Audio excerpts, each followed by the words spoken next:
सन् 2015 मे 15 तारिकको दिन चीनको राजधानी बेजिङमा एउटा व्यापार सम्झौता हुन्छ। विश्वका दुई ठूला सर्वशक्तिमान देश हिमालयको काखमा स्थित एउटा सानो स्वतन्त्र राष्ट्र हाम्रो देश नेपालको भूमिबाट व्यापार गर्ने सम्झौता गर्छन्। 20 दिन अगाडि सन् 2015 अप्रिल 15 को दिन आएको महाभूकम्पका कारण थलिएर बल्ल बल्ल हाम्रो देश तङ्ग्रिँदै गरेको अवस्थामा भारतीय प्रधानमन्त्री नरेन्द्र मोदी चीन भ्रमण जान्छन् र नेपालको भूमि लिपुलेख पासबाट चीनसँग व्यापार गर्ने सम्झौता गर्छन्। विश्वका उदाउँदा दुई शक्ति एउटा सानो देशको सार्वभौमिकताको वास्तै गर्दैनन्। नेपालले आपत्ति जनाउँछ र यसको कुनै औचित्य रहँदैन। त्यति मात्र होइन, सन् 2019 को नोभेम्बरमा भारतद्वारा नयाँ राजनीतिक नक्सा जारी हुन्छ, जसमा लिम्पियाधुरा, कालापानी र लिपुलेखलाई उत्तराखण्ड राज्यमा पर्ने देखाइन्छ भने सन् 2020 मे 8 मा भारतका तत्कालीन रक्षा मन्त्री राजनाथ सिंहले दार्चुला लिपुलेख सडक मार्गको उद्घाटन गर्छन्। अनि अहिले सन् 2026 मा पुनः व्यापार सम्झौता। यो के हुँदैछ? कि साना र कमजोर देशको कुनै औचित्य छैन? हिमालको काखमा बादल भन्दा माथि, जहाँ हावा पनि इतिहास बोकेर बहन्छ, जहाँ पानी पनि निडर अटल भएर जन्छ, त्यही छ एउटा भूमि, लिपुलेख, लिम्पियाधुरा र कालापानी। माथितिर अग्ला अग्ला पुरा तिब्बतलाई चिहाउने चुचुराहरू अनि तलतिर गहिरा खोज, फराकिला पठार, यस्तो भूमि जहाँ महाकाली माताको पसिना उर्लिन्छ, मान सरोवर कैलाशको शीतल हावा कुर्लिन्छ, त्यो धरतीको स्वर्ग हाम्रो माटो।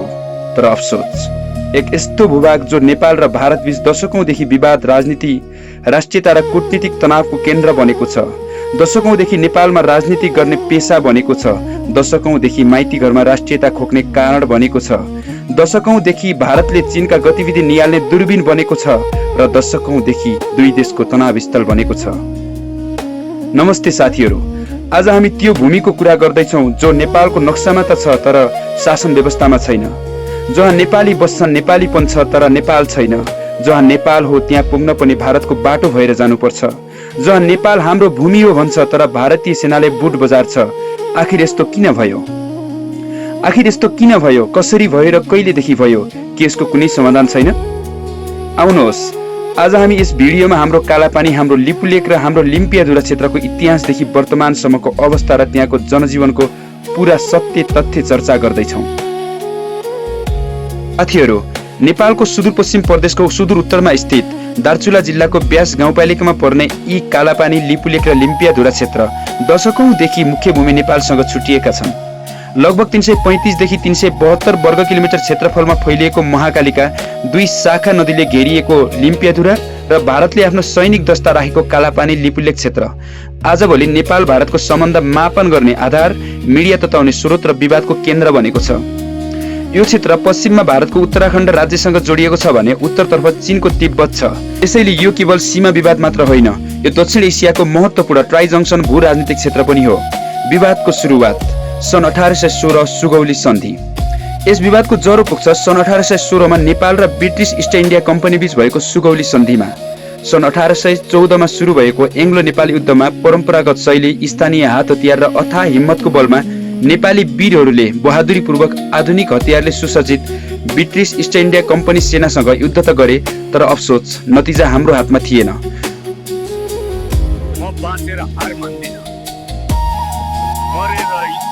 परिणाम नेपालले अपमानजनक सुगौली सन्धिमा हस्ताक्षर गर्नु पर्यो। सुगौली भारतको बिहार प्रान्त स्थित सानो गाउँको नाम हो। त्यही गाउँमा नेपाल र इस्ट इन्डिया कम्पनीका प्रतिनिधिद्वारा सन्धिमा हस्ताक्षर भएको हुनाले त्यो सन्धिको नाम नै सुगौली सन्धि रहन गयो। त्यही सन्धिको धारा 5 मा लेखिएको थियो, काली नदी पश्चिमको सीमा हुनेछ। यद्यपि समस्या यहीँबाट सुरु भयो। सन्धिले काली नदीलाई सिमाना त भन्यो, तर त्यो नदीको वास्तविक मुहान कहाँ हो भनेर स्पष्ट गरिएन। आखिर असली काली नदी कुन हो? नेपालले भन्छ काली नदीको वास्तविक मुहान लिम्पियाधुरा हो। यदि लिम्पियाधुरा नै काली नदीको स्रोत हो भने त्यसको पूर्वतर्फ पर्ने सम्पूर्ण भूभाग नेपालकै हुन्छ र विभिन्न ऐतिहासिक प्रमाण नदीको ठूलो शाखालाई नै मुख्य नदी मान्ने अन्तर्राष्ट्रिय अभ्यासले यो प्रमाणित गर्छ कि सिमाना लिम्पियाधुरा तर्फको काली नदी हो। तर भारतको दाबी भने फरक छ। भारतले कालापानी नजिकको सानो धारालाई काली नदी मानेको छ र त्यही दाबी अनुसार भारतले कालापानी, लिपुलेख र लिम्पियाधुरालाई आफ्नो भूभागमा पार्छ र यही फरक व्याख्या नै सीमा विवादको केन्द्र हो। पुराना नक्सा र ऐतिहासिक प्रमाणमा के छ? नेपालले धेरै पुराना नक्साहरू प्रमाणका रूपमा प्रस्तुत गर्दै आएको छ। विशेष गरी 19औं शताब्दीका ब्रिटिस नक्साहरूमा लिम्पियाधुरालाई काली नदीको मुहान देखाइएको दाबी नेपालले गर्छ। नेपाली पक्षले भन्छ 1856 सम्मका धेरै नक्सामा लिम्पियाधुरा नै स्रोत थियो। पछि ब्रिटिसहरूले नक्सा परिवर्तन गरे र सिमाना पूर्वतर्फ सारियो। सन् 1905 र 6 तिरको नेपाली सरकारी अभिलेखमा कुटी नाभी क्षेत्रका कर विवरण भेटिएको, त्यस्तै सन् 1930 देखि 1950 को दशकमा लिम्पियाधुरा क्षेत्रमा अवस्थित कुटी नाभी र गुन्जीका स्थानीय बासिन्दाले भूमि कर, पशु कर र व्यापार कर नेपाललाई तिरेको प्रमाण नेपालले प्रस्तुत गर्ने गरेको छ।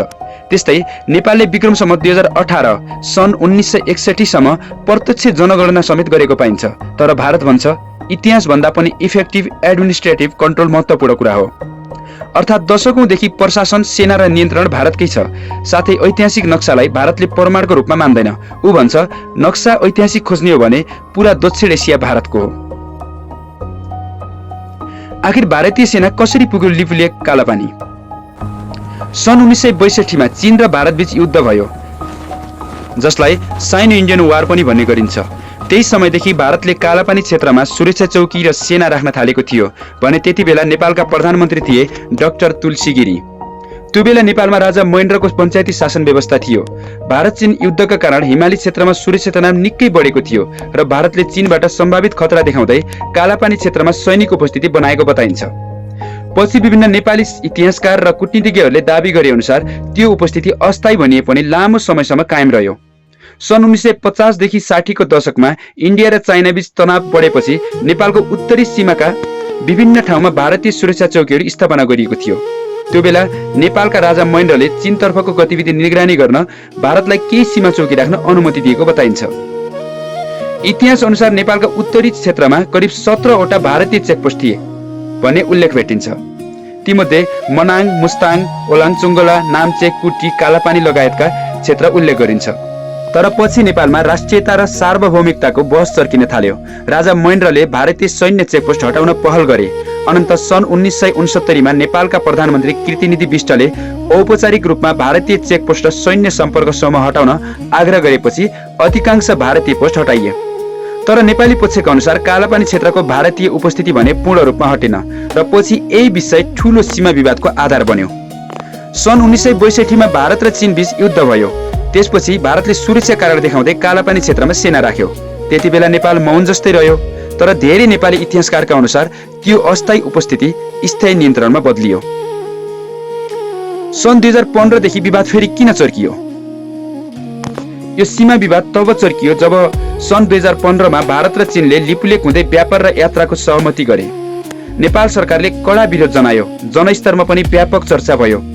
नेपालको भनाइ थियो कि विवादित भूभाग बारे नेपाललाई नसोधी भारत र चीनले निर्णय गर्न मिल्दैन। तर भारत र चीनले नेपालको असन्तुष्टिमा खासै चासो देखाएन। सन् 2020 मा भारतले लिपुलेकसम्म सडक बनायो। त्यसपछि नेपालमा ठूलो राजनीतिक हलचल भयो। नेपाल सरकारले नयाँ राजनीतिक नक्सा जारी गर्यो, जसमा लिम्पियाधुरा, कालापानी र लिपुलेकलाई नेपालको भाग देखाइयो। पछि त्यो नक्सा नेपालको संविधानमै समावेश गरियो। कस्तो छ त लिपुलेक, लिम्पियाधुरा र कालापानीका स्थानीय बासिन्दाको जनजीवन? नेपालका अनुसार सुदूरपश्चिम प्रदेश दार्चुला जिल्ला ब्यास गाउँपालिका अनि भारतका अनुसार उत्तराखण्ड स्थित पिथौरागढ जिल्ला। स्थानीय बस्ती हिमाली जीवन, एक माउन्टेन भिलेज। यो क्षेत्र अत्यन्त दुर्गम छ। चिसो हिमाली भूगोल, कठिन जीवन। विक्रम सम्वत 2078 सालको अप्रत्यक्ष नेपाली जनगणना अनुसार अनुमानित 600 देखि 750 जनामा सीमित त्यहाँका स्थानीय मानिसहरूको भाषा, संस्कृति र व्यापार तिब्बतसँग पनि जोडिएको छ। स्थानीयहरूले लामो समयदेखि चरण, व्यापार र धार्मिक यात्राका लागि यी मार्ग प्रयोग गर्दै आएका छन्। तर दुःखद कुरा साथीहरू, सीमाना विवाद र दुवै देशको दाबीले गर्दा त्यहाँको विकास, प्रशासन र नागरिकताको प्रश्न अत्यन्त जटिल बनेको छ। यी क्षेत्रमा सिधै पुग्न नेपाली मुख्य भूमिबाट असम्भव जस्तै छ।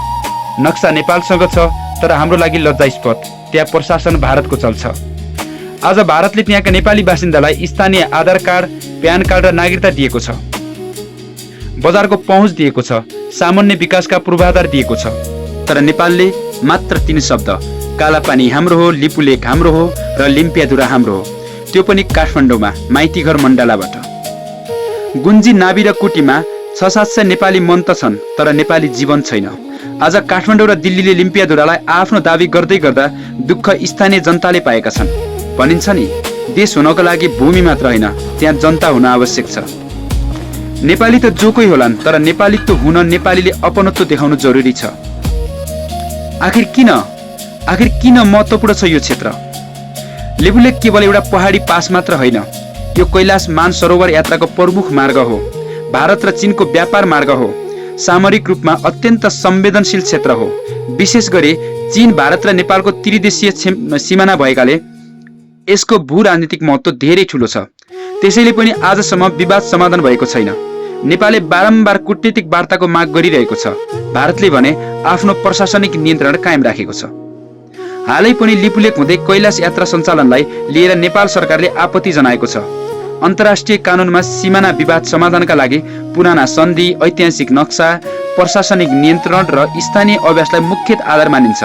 यसमा नेपालले मुख्य सुगौली सन्धि, पुराना नक्सा, नदीको वास्तविक मुहानलाई आधार बनाउँछ भने भारतले प्रशासनिक नियन्त्रण, सुरक्षा उपस्थिति, वर्तमान व्यवस्थापन आदिलाई जोड दिन्छ। तथापि यो सीमा विवाद कूटनीतिक तौरबाट शान्तिपूर्ण तरिकाले समाधान हुनु जरुरी छ। साथीहरू, सीमा केवल जमिन होइन, यो इतिहास हो, हाम्रो पहिचान हो, राष्ट्रिय स्वाभिमान हो। लिपुलेक लिम्पियाधुरा विवाद आज पनि समाधानको प्रतीक्षामा छ। तर एउटा कुरा निश्चित छ, हिमालका यी चिसा ढुङ्गाहरूले दक्षिण एसियाको राजनीति, इतिहास र भविष्यलाई अझै पनि असर गरिरहेका छन्, तताइरहनेछन्। धन्यवाद। आजको हाम्रो भिडियो हजुरहरूलाई कस्तो लाग्यो? कमेन्ट मार्फत उचित सल्लाह सुझाव दिन नभुल्नुहोला र मन परेमा लाइक पनि गर्नुहोला। साथै यस्तै जानकारीमूलक महत्त्वपूर्ण कुरा थाहा पाउन हाम्रो च्यानललाई सब्स्क्राइब पनि गर्नुहोला। Thanks for watching.